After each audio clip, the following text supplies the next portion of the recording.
Bismillahirrahmanirrahim. Assalamualaikum warahmatullahi wabarakatuh.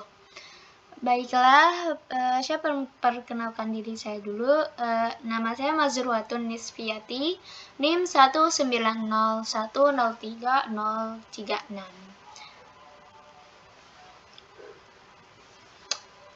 Materi yang akan saya jelaskan hari ini yaitu karakteristik soal Hodge, yang dimana karakteristik soal Hodge itu ada 3. Yang pertama,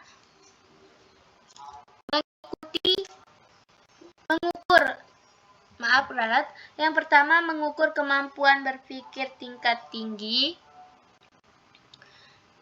Yang kedua, berbasis permasalahan kontekstual. Dan yang terakhir yaitu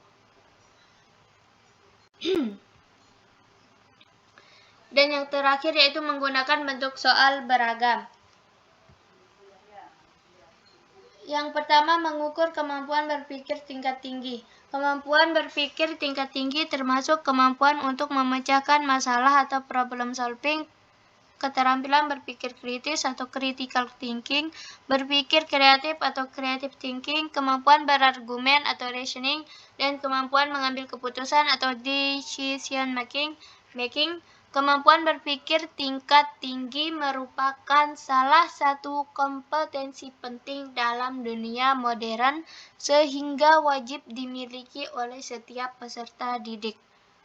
Yang kedua, berbasis permasalahan kontekstual.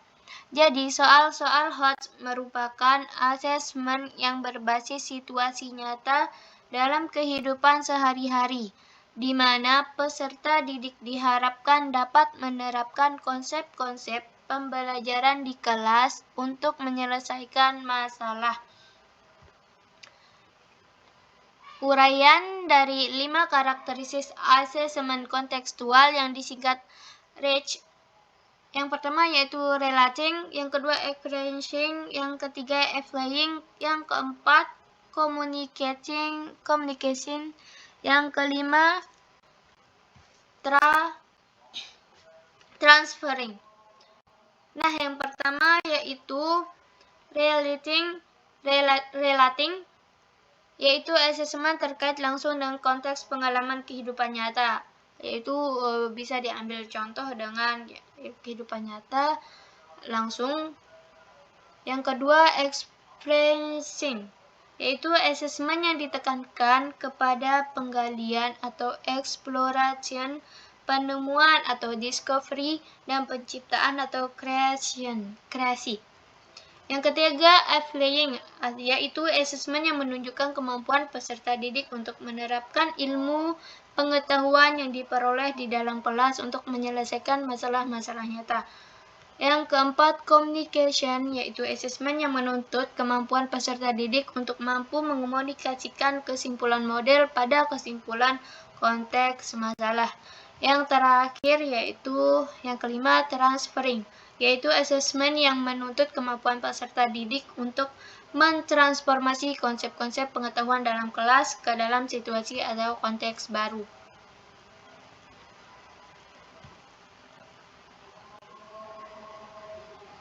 Nah, yang terakhir yaitu menggunakan soal beragam. Terdapat beberapa alternatif bentuk soal yang dapat digunakan untuk menulis butir soal Hodge yang digunakan pada model pengujian PISA sebagai berikut, yaitu ada 5. Yang pertama yaitu pilihan ganda. Pada umumnya, soal-soal Hodge menggunakan stimulus yang bersumber pada situasi nyata. Soal pilihan ganda terdiri dari pokok soal atau STEM dan pilihan jawab atau option.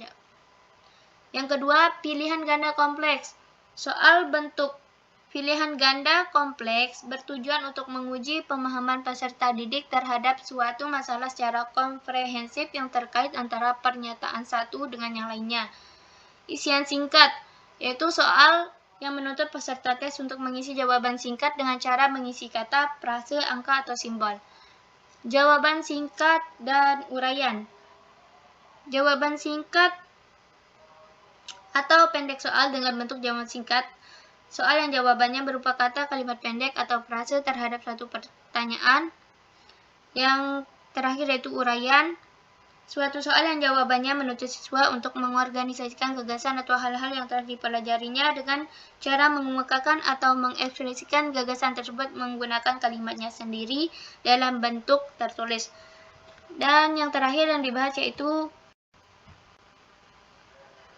soal HOT, yang isinya saya memperoleh bunga sebesar 1.100.000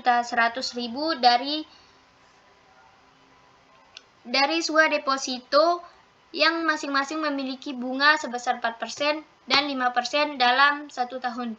Jika jumlah uang yang berada di masing-masing deposito tersebut saling dipertukarkan, maka saya akan memperoleh bunga sebesar 1.150.000. Total yang saya dapatkan setelah di deposito selama 1 tahun adalah, jadi soal HOT